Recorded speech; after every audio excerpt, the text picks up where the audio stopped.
Hello everyone, and welcome to my session on money and attachment style, the connection that will reframe your client's relationship with money. I'm Mike Pumphrey, a money coach in Portland, Oregon, and I help anyone, especially those living non-traditional lives, move from money anxiety to financial empowerment. And I want to start by talking about Sandy, a woman I coached a few years back. She said that she always identified as a low-income person, and that she learned at a young age that doing fulfilling work was more important than earning money. For her, frugality was a point of pride. She was an artist, trying to make a living in that pretty challenging field, and she was struggling with earning enough to survive. Do you know why that might be? Or take Nick, who grew up in an anxious household, with money issues never so bad that they were actually going to lose their home or anything, but enough that there was always an all-pervading sense of imminent doom. More recently, he was stuck in a job he hated, but was unable to quit because he was convinced that any job he got after this would be lower paying and even worse than this one. Is there a connection? Finally, there's Karina, another of my clients. These names have all been changed, by the way. She had reached one of those milestone ages in life and was comparing her circumstances to where she thought she would be, but wasn't. She said she wanted to finally focus on her own money wellness after years of just kind of coasting. And yet, our work together continually yielded nothing. She wouldn't do the work, always giving excuses, and then she even stopped showing up for her sessions. She kept saying that she wanted to, but never followed through, even when she had paid for our sessions in advance. Now, I could blame myself for her lack of success, but was there something else at work here that prevented her from following through? In each of these cases, there are people who have a different relationship to money. But how would you describe them? How would you classify them? I've long been fascinated by the emotions around money. While I love the mechanics of financial wellness, it's not actually all that complicated. It's not easy, but it's fairly simple. However, human emotions are anything but simple. Why do we do the things we do when logic and reason would suggest that we do otherwise? That's an unending interest for me. And while everyone is different, I've always wanted to find a way to classify the different relationships that people have to money. Now, classifications are helpful, if sometimes imprecise. What do we have? We've got the Linnaean taxonomy of species, genus, that's a kingdom, that sort of thing. You've got the Myers-Briggs type indicator. You've got astrology and the Enneagram. In all of these cases, we use classifications to help us make sense of our world. And so, while looking for a way to classify money relationships, I came upon the study of attachment theory.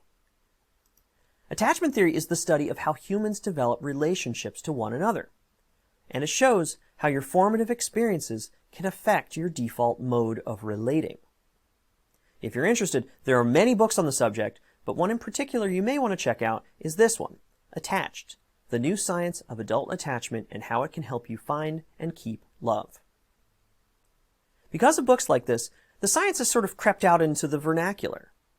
You may have heard about two people having what they call an anxious avoidant attachment style.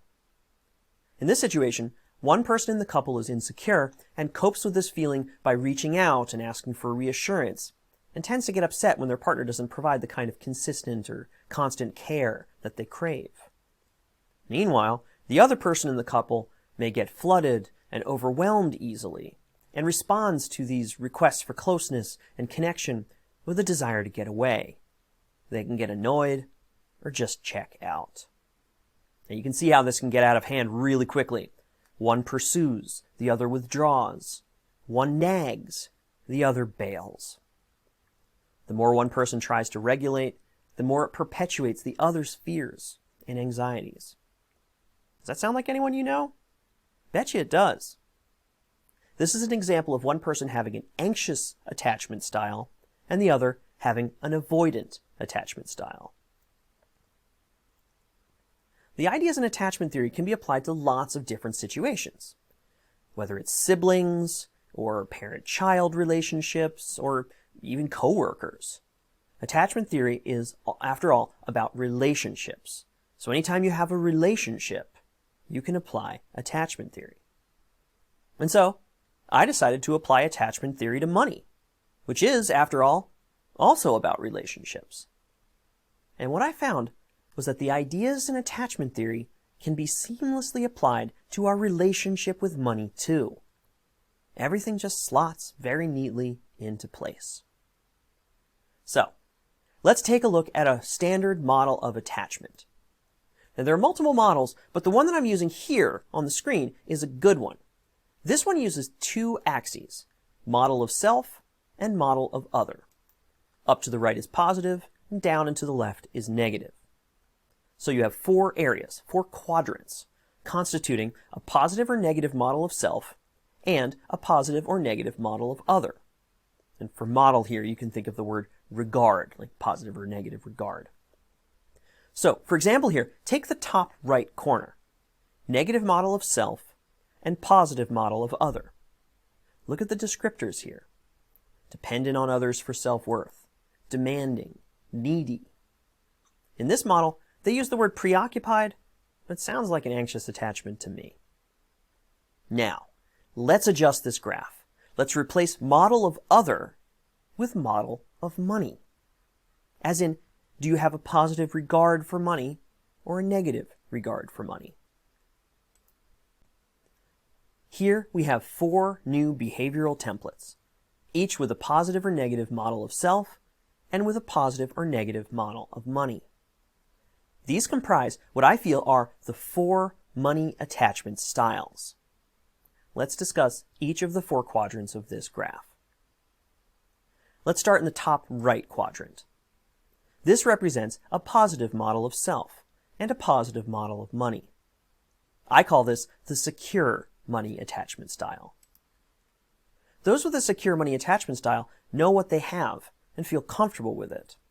If they're not in the best financial situation, they know that they can work to change it and feel confident that they can get to a better financial place. People with this money attachment style tend to be the easiest to work with, of course, but they are, in my experience, the most rare. Next, let's move to the top left quadrant. This represents a negative model of self and a positive model of money. I call this the anxious money attachment style. Those with an anxious money attachment style bring a lot of awareness to their money situation. They always know what's going on, and that's a strength, but their hyper-awareness and stress can run them ragged. They're at risk of working hard, but not working efficiently and as effectively as they could. And they also tend to have a belief that they're not skilled or good enough to have a successful relationship with money, and that can keep them from having more of an impact. From here, we move to the bottom right quadrant. This represents a positive model of self and a negative model of money. I call this the dismissive money attachment style. Now, this one's interesting because it's a little bit inverted from what you might expect. Those with a dismissive money attachment style can get by without much. They're usually scrappy or down to earth, and those qualities typically serve them well. But their challenge is that they're likely closed off to opportunities that would benefit them. Those opportunities are there, but they can't see them. And that's because they often see money as bad, and the acquisition of wealth as unseemly. And that brings up conflict when they try to build any kind of wealth. Finally, we move to the bottom left quadrant. This represents a negative model of self and a negative model of money. I call this the avoidant money attachment style. These people have long left the room. Actually, they never entered the room. They have been hiding outside. Those with an avoidant money attachment style tend to not want to think about money, theirs or anyone else's. Their attachment style can make them too scared to even look at what's really going on in their financial life. They don't even see it. They don't want to know. But as we all know, avoiding problems doesn't make them go away. So those are the 4 money attachment styles: secure, anxious, dismissive, and avoidant. You and everyone you know probably fall into one of those 4 groups. So let's go back to those people I mentioned at the beginning. Take Sandy. Sandy is a classic dismissive money attachment style. Money is definitely seen as a bad thing to her. What about Nick? Nick definitely has an anxious money attachment style. That's why he clings to money and a job he hates, because he lacks the confidence that he can ever get it back again. And Karina. You probably guessed this, but Karina is avoidant. Not doing the work, not showing up, not following through are all hallmarks of the avoidant money attachment style. So, how can this benefit you in your work with clients? Well, when you know someone's money attachment style, this can guide you in knowing what the gaps are in what you know, and therefore inform you of what information you might want to gather about your client's background and history.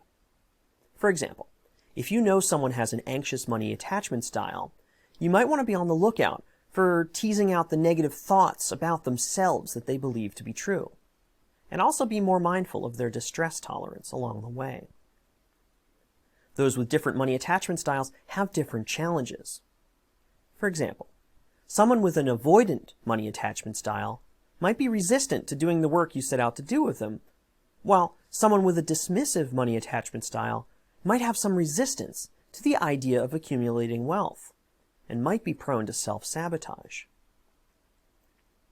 Finally, knowing someone's money attachment style can help you have greater empathy for your clients. For example, take the perennial challenge, the non-compliant client, the one who doesn't do the work. You now have a better understanding of their own specific struggles. You know their why. And this can help you become more solutions-focused, which can help you achieve better outcomes. But it's not just about clients. Recognizing that you have your own money attachment style is important in your own life. First of all, even just the model can help in that you can recognize that you have a relationship towards money. Moreover, this relationship didn't develop in a vacuum. It came from somewhere, usually your family of origin. It's not innate to you. And then, once again, you can have greater empathy for yourself and for others. The more you understand about your own story, the more you can home in on those similar stories for your clients. Now, I can imagine that you're wondering to yourself if it's possible for someone to change their money attachment style. Maybe you're thinking of a client who doesn't want to think about money, despite repeatedly claiming otherwise. Or maybe you're thinking of yourself and your own anxieties that might even, to this day, keep you up at night. So can you change your money attachment style? Well, looking to attachment theory, the answer is surely yes. There is a concept called earned secure attachment, which is the situation that occurs when someone who grew up with an insecure attachment style develops secure relationship patterns as an adult. And if it's true in interpersonal relationships, and if we agree that money is its own kind of relationship, then it follows that there can be an earned secure attachment with money. I'm assuming that a secure attachment is what you're looking for. I can't imagine that anyone is looking to become dismissive or anything. And I'd like to insert myself in here, not as data, but as an anecdote. I grew up in a very insecure household when it came to money. We never lacked for food on the table, my parents were always employed, but there was always a sense that financial disaster was right around the corner. It just sort of hung in the air. Because of this, I grew up with a tremendously anxious money attachment style. I worried about everything, and I held on to money like it was the last hand grip before falling off a cliff. It was that intense. And I stayed in jobs way too long because I was scared that I would never be able to find another one. But through years of increased self-awareness, study, and, yes, therapy, I've turned a corner on this. When the future has looked uncertain, I now have learned to be able to say, it still surprises me to say it, I'm going to be okay. So this can and probably should be one of your goals with your clients, helping them develop their own earned, secure attachment to money. Now, I believe everyone should understand their own money attachment style, as well as those of the people you interact with financially, such as a partner or a client.